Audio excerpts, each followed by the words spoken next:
Assalamu alaikum. Today we will discuss two topics. The first one is circular flow of national income, and other is difficulties in measuring GDP or national income. What is the circular flow of national income? In two-sector economy, national income flows between households and the firms in a circle, and that is called circular flow of national income. जैसे मैंने कहा कि to sector economy में जो national income है, जो flow of funds है, वो हाउस होल्ड और फर्म्स के दरमियान रहता है, और इस फ्लो को circular flow of national income कहते हैं। हाउस होल्ड कौन होता है? हाउस होल्ड एक्चुअली बायर्स होते हैं, कंज्यूमर्स होते हैं। वो अपनी इनकम से गुड्स एंड सर्विसेज परचेज करते हैं। Another role of household is they are the owners of factors of production, and they provide the factors to firms to produce goods and services. Households factors of production के मालिक होते हैं और वो factors provide करते हैं firms को to produce goods and services. In return, firms उनको क्या देती हैं? They give them the rewards in the form of rent, wages, interest and profit. Firms कौन होती हैं? Firms are the producers, and they produce goods and services with the help of factors of production provided by the households, and in return give them rewards. यानी सारा पैसा जो है वो to sector economy में, टू सेक्टर वो होता है कि जिसमें गवर्नमेंट का अमल दखल नहीं होता और फॉरेन ट्रेड भी नहीं हो रही होती। इसको सिंपल इकोनॉमी भी कहते हैं और टू सेक्टर इकोनॉमी भी कहते हैं। टू सेक्टर इकोनॉमी में सारे फंड्स जो हैं वो हाउस होल्ड और फर्म्स के दरमियान रहते हैं, और हाउस होल्ड से फर्म्स की तरफ और फर्म से हाउस होल्ड्स की तरफ ये जो मूवमेंट इन फंड्स की रहती है, and this movement is called circular flow of national income. जैसे कि ये एक डायग्राम है जिसमें हाउस होल्ड्स हैं। हाउस होल्ड कौन है? हाउस होल्ड्स बायर्स हैं, कंज्यूमर्स हैं, और इनके दो रोल हैं। पहला रोल क्या है? They purchase goods and services, and other role is they provide the factors to firms. ये अपने जो फैक्टर्स हैं, जो मालिक होते हैं उनके, ये फैक्टर्स प्रोवाइड करते हैं किसको? फर्म्स को, जैसे कि ये एरो बता रहा है। और जो फर्म्स हैं इसके बदले में इनको क्या देती हैं? They give them rewards. जैसे कि ये रेड एरो आपको बता रहा है कि rewards of factors of production जो हैं वो फर्म से किसकी तरफ जा रहे हैं? हाउस होल्ड्स की तरफ जा रहे हैं। अब पैसा आया हाउस होल्ड्स के पास, तो वो इस पैसे का क्या करेंगे? दे परचेज गुड्स एंड सर्विसेज। किससे खरीदेंगे? From the firms, producers. ठीक है। तो ये जो एक सर्कल है, वो फंड्स का सर्कल चलता रहता है, and this is called the circular flow of national income. दोबारा से एक दफा देख लेते हैं। पहले हमने क्या कहा? हमने कहा कि जो हाउस होल्ड हैं they provide the factors to the firms, और इस फैक्टर्स की मदद से फर्म्स ने क्या किया? फर्म्स ने गुड्स एंड सर्विसेज प्रोड्यूस की। किसके लिए? हाउस होल्ड्स के लिए। अब ये जो फैक्टर्स ऑफ प्रोडक्शन फर्म्स को मिले, तो क्या उन्होंने फ्री में मिल गए? नहीं, उन्होंने इसका रिवॉर्ड पे किया। किसको? हाउस होल्ड्स को। हाउस होल्ड्स के पास पैसा आया तो उन्होंने इस पैसे को कहाँ पे लगाया? दे purchase the goods and services from the firms. यानी उन्होंने जो गुड्स एंड सर्विसेज खरीदी थी उसके लिए पे किया।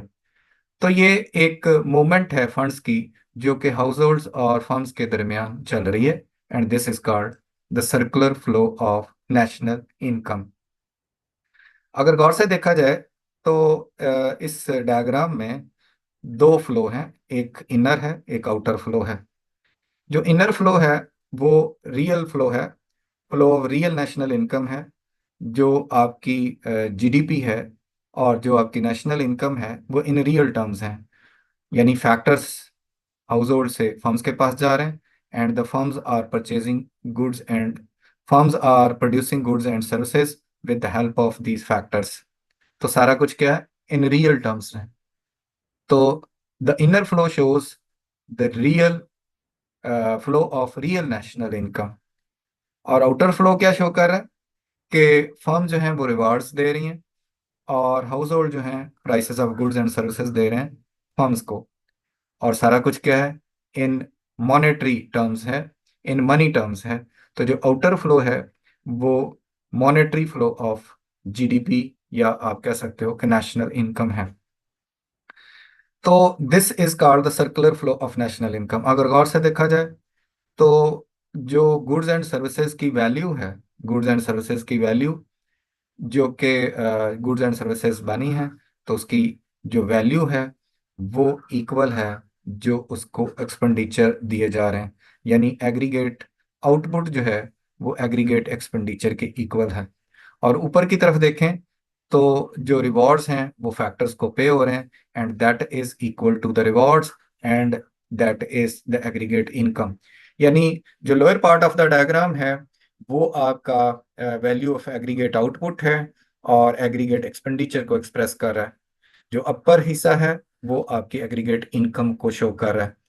और अगर नेसेसरी एडजस्टमेंट्स की जाए तो एग्रीगेट आउटपुट और एग्रीगेट एक्सपेंडिचर और एग्रीगेट इनकम एक दूसरे के इक्वल होते हैं। ये था circular flow of national income. आज का हमारा दूसरा topic, difficulties in measuring real GDP. और ये पॉइंट्स यूज हो सकते हैं, difficulties in measuring national income और द जीडीपी। कोई मुश्किल टॉपिक नहीं है, बहुत आसान से पॉइंट्स जिसको हम डिस्कस डिस्कस कर लेते हैं। तो first one is non market activities. तो जब हम नेशनल इनकम मेजर करते हैं तो हम ये देखते हैं कि unpaid services are not included in the national income और जीडीपी। जैसे कि घर में कोई कुकिंग कर लेते हैं, जैसे कि हम घर में कोई और प्लांटिंग कर लेते हैं, तो चूंकि हम उस चीज़ को बेचते नहीं हैं, इसलिए ये जो एक्टिविटीज़ होती हैं ये जीडीपी का हिस्सा नहीं होती। तो ये भी एक डिफ़िकल्टी है कि आपने इन सारी चीज़ों को कंसिडर नहीं कर रहे होते, और कौन सी चीज़ें कंसिडर करनी हैं कौन सी नहीं करनी, तो ये एक अहम इशू हो जाता है। फिर इसी तरह से इनफॉर्मल इकोनॉमी, कुछ इकोनॉमी के फॉर्मल चैनल हैं जिसमें कोई रजिस्टर्ड होता है, रिकॉर्डेड होती है इकोनॉमी। जैसे कि हम बैंक से जो ट्रांजैक्शन करें उसका रिकॉर्ड होता है, लेकिन हुंडी से करें तो उसका रिकॉर्ड नहीं होता। इसी तरह से कुछ कैश ट्रांजैक्शंस हैं जिसका रिकॉर्ड नहीं होता। तो ये जो इनफॉर्मल इकोनॉमी होती है इसका चूंकि रिकॉर्ड नहीं होता, इसलिए इस हिस्से को मेजर करना और एक्यूरेट जीडीपी कैलकुलेट करना मुश्किल हो जाता है। The third one is quality of data. ये जो सारा मेजरमेंट है ये बेस करती है डेटा पे। अगर जो डेटा की क्वालिटी डाउटेड हो तो फिर सारी मेजरमेंट ही डाउटेड हो जाती है। जैसे कि जो भी गवर्नमेंट का जो नुमाइंदा होगा, जब वो जाके देखेगा या उसका कोई रिकॉर्ड नहीं है तो उसको इंटरव्यू करना पड़ा, तो मुख्तलिफ जगह पे जाके, सपोज हमारे देहातों में अगर कोई जाके पूछे कि जी आपकी प्रोडक्शन कितनी है, आप कितना कमा लेते हो, तो उनको सही आंसर नहीं आ रहा होता। और बहुत सारे ऐसे जगह हैं, बहुत सारे ऐसे लोग हैं जो अपनी इनकम का कोई रिकॉर्ड ही नहीं रखते, अपनी प्रोडक्शन का कोई रिकॉर्ड ही नहीं रखते। तो क्वालिटी ऑफ डेटा जो है वो मैटर करता है, और रियल जीडीपी की मेजरमेंट में एक बड़ी मुश्किल क्वालिटी ऑफ डेटा का ना होना है। इसी तरह से जब हम कहते हैं कि रियल जीडीपी को कैलकुलेट करना है, तो रियल जीडीपी वो होती है जिसको हम इन्फ्लेशन से एडजस्ट करते हैं।